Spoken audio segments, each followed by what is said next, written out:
Hello, youngsters. Welcome to the world of computer science.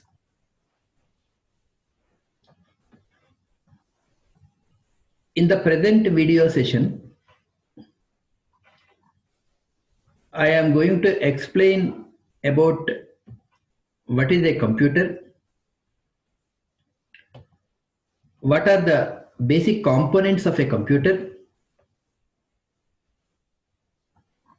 how a computer works when an instruction is executed, and the very basic terminology that is related to computer programming.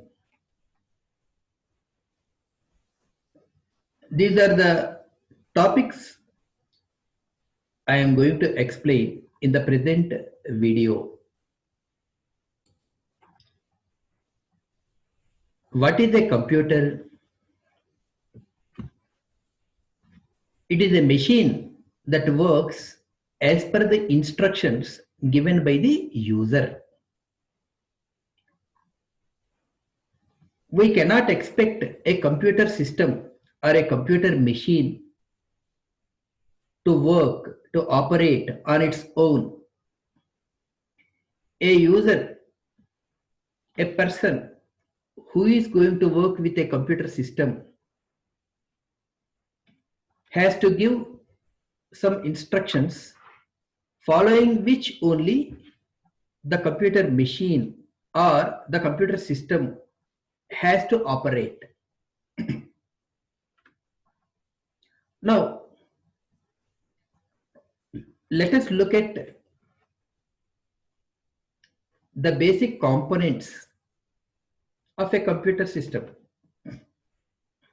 Of course, a computer may have several parts, several components within itself, but those things are controlled by three different major components. What are they? And these components could be depicted through a block diagram. So this is the block diagram of a computer, which depicts three main components of a computer. The first one is IO unit, that is input or output unit. The second one is processor unit. The third one is memory unit. Now, input output unit, it is having two parts, input and output. To perform any operation, some input is required.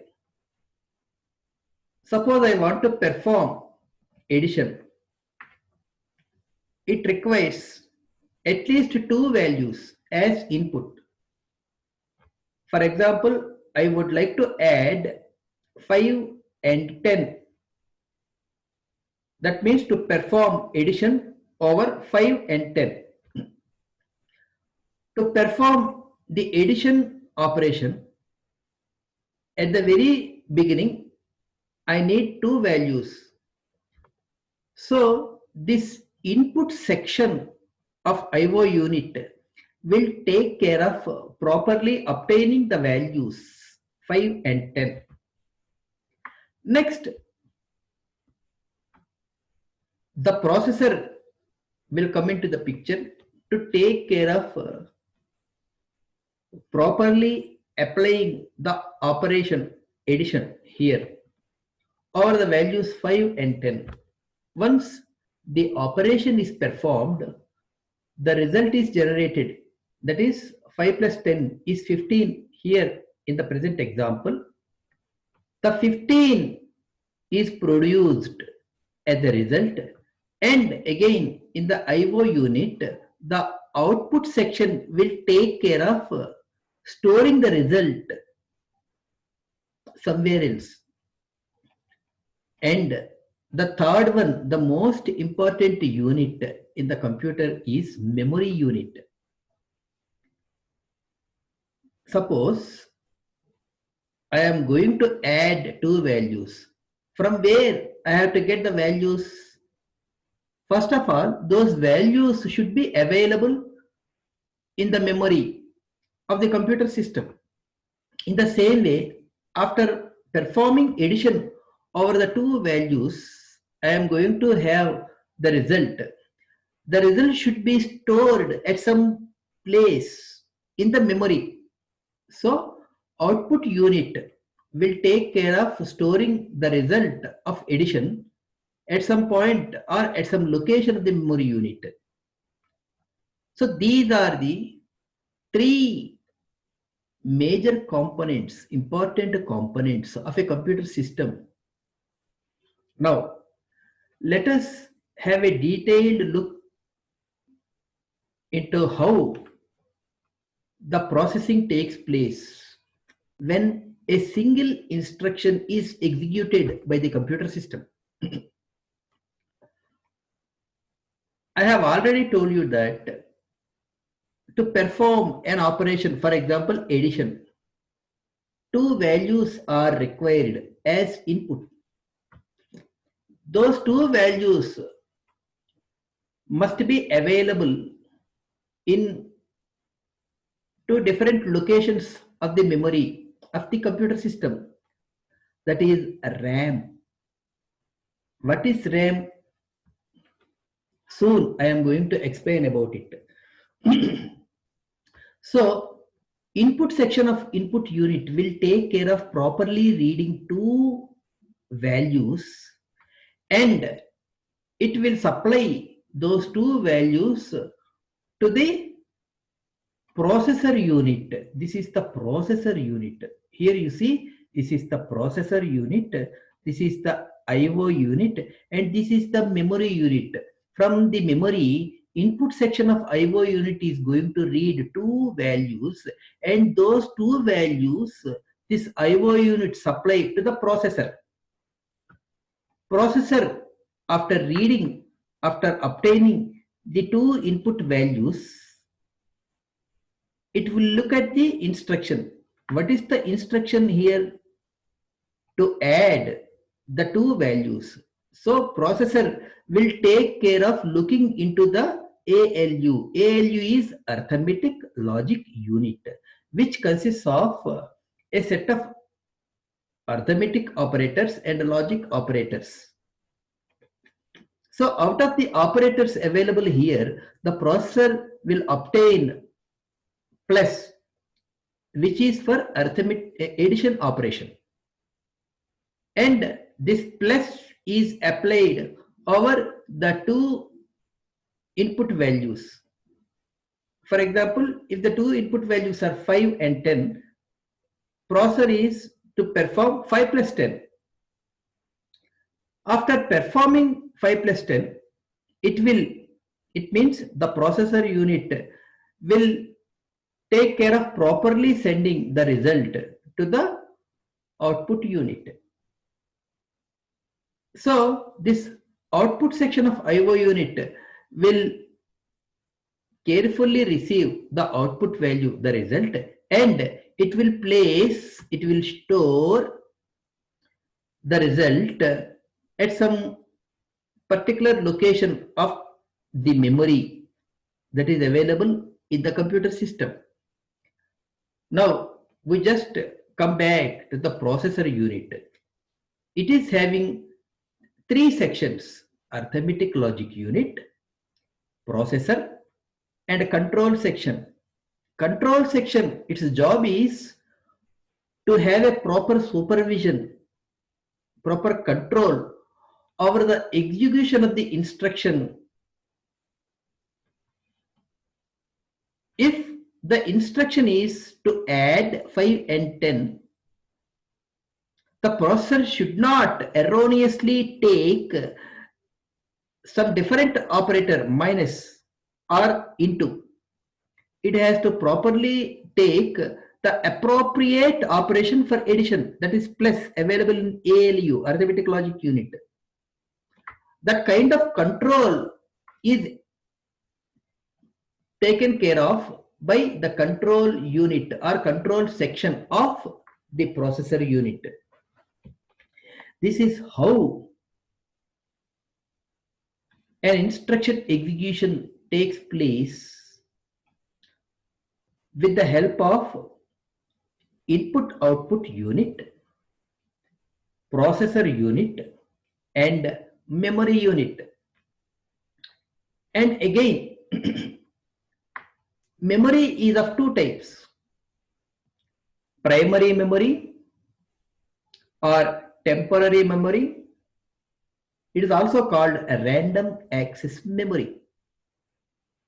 So whatever may be the value or which a particular instruction in the program is supposed to operate, the value is available in the RAM, and whenever the instruction completes its operation, its result is stored again in some different location of the RAM. But what happens here, when the program execution completes, when we switch off the computer, everything that is made available in the RAM will vanish. Whenever we again switch on the computer system, we could find nothing in the RAM. It means RAM is temporary memory, even though it is very essential for the computer to operate with different data values. So we need some other kind of support of memory where we could store the values if necessary permanently, so that even we are going to switch off the computer system, those values are made available here. That is called secondary storage or permanent storage. Hard disk, pen drive, etc. are the examples for secondary storage. So whenever we are going to switching on the computer system, once again, the values that we are going to store in the secondary storage or permanent storage will remain available for us. So this is the detailed look into the components of the computer system, depicting how the computer system works whenever a single instruction is going to operate to perform a particular task. Now, towards computer programming, I will explain the very basic terminology. First one is algorithm. What is an algorithm? It is a step-by-step approach to perform a task. Suppose I would like to perform addition of two values. What is step 1? To obtain value 1. Step 2, to obtain value 2. Step 3, to perform addition over value 1 and value 2. Step 4, to produce the result, to write the result in some place. Step 1, step 2, step 3, step 4. So the logic for adding two values is decomposed into different steps. We need to do it. Why? Because a computer system is just like a little child. So just like we explain each and everything very basically to a child, here also we have to specify at a very basic level, step by step. That step by step approach is presenting the logic of performing a particular operation in a step by step approach is called algorithm. Next, flowchart. It is nothing but a pictorial representation of the algorithmic logic. What I am going to present, step 1, do so, step 2, do so, step 3, step 4, whatever I am presenting in step by step written approach, that can be depicted in some pictorial way. So the pictorial representation of an algorithm is flowchart. Next comes programs. In algorithm, we just present the programming logic in some written form, but that particular thing cannot be taken directly to the computer system. Why? Because we need something to communicate with the computer system. For the computer to understand whatever we are going to communicate, there is a specific approach following which only I have to present my programming logic, algorithmic logic. So step 1, step 2, step 3, step 4 should be represented in some programming approach. Now what is a programming? It is a set of instructions that devises an algorithmic logic to perform a task. So for the algorithm, step 1, I have to write an instruction. Step 2, I have to write another instruction. Step 3, I have to write one more instruction. Step 4, to produce the output, I have to write another instruction.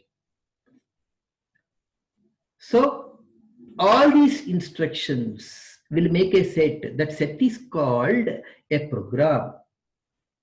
This set is nothing but the programming representation of the algorithmic logic. So a program is nothing but a device for the algorithmic logic to perform a task. Now programming language we are to discuss. We know the languages: Sanskrit, Telugu, Hindi, Malayalam, Bengali, etc. What are these languages about? These are the languages that humans speak to communicate with each other. The languages that humans speak to communicate with each other are called natural languages. But here we need to communicate with a computer, which is a machine, which is a system. So the language by using which we are going to communicate with a computer system is called the programming language. There are different categories of programming languages which could be placed in different levels. Levels of programming languages: high level languages, middle level languages, low level languages. High level languages, these are the languages in which we write the programs. For example, C language, Python language, Java language. And as a programmer, I write the program in C language. Even though it is perfectly correct, the computer system cannot directly understand what I am writing in a C programming language. Why? Because it is not in the understandable language by the computer system. So I have to convert the program written in C or any other language into a particular form which the computer system, the computer machine could understand. So the language which a machine could understand, that is low level language, for example assembly language, etc. Now middle level languages, these are nothing but the interface between high level language and low level language. Now as a programmer, I write a program in some high level language, for example, C here. The program is ready. To make the program executable by the computer system, I have to translate it into the machine version, which the computer system could understand. For that, I have to need two translators. I have to require translator. The translators are of two types. One is interpreter. It is a software that translates a program instruction by instruction for execution.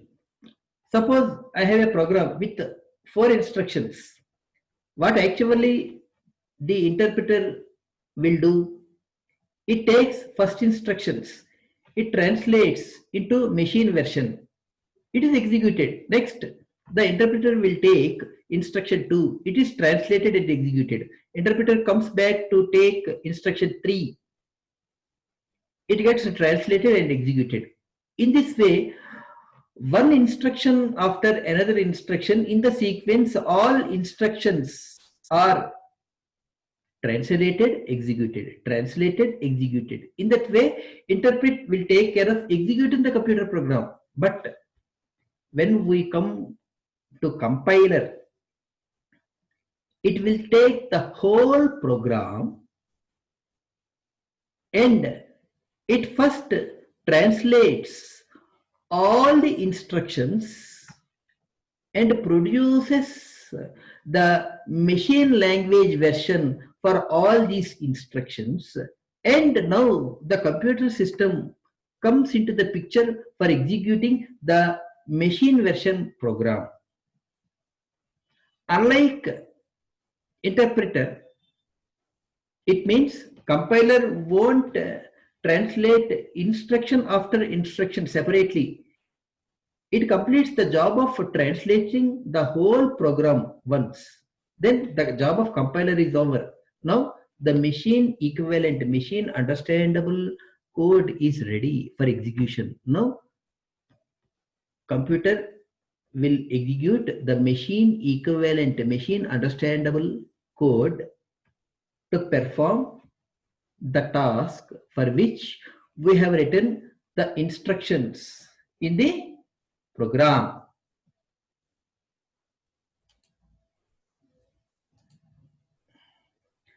Thank you very much.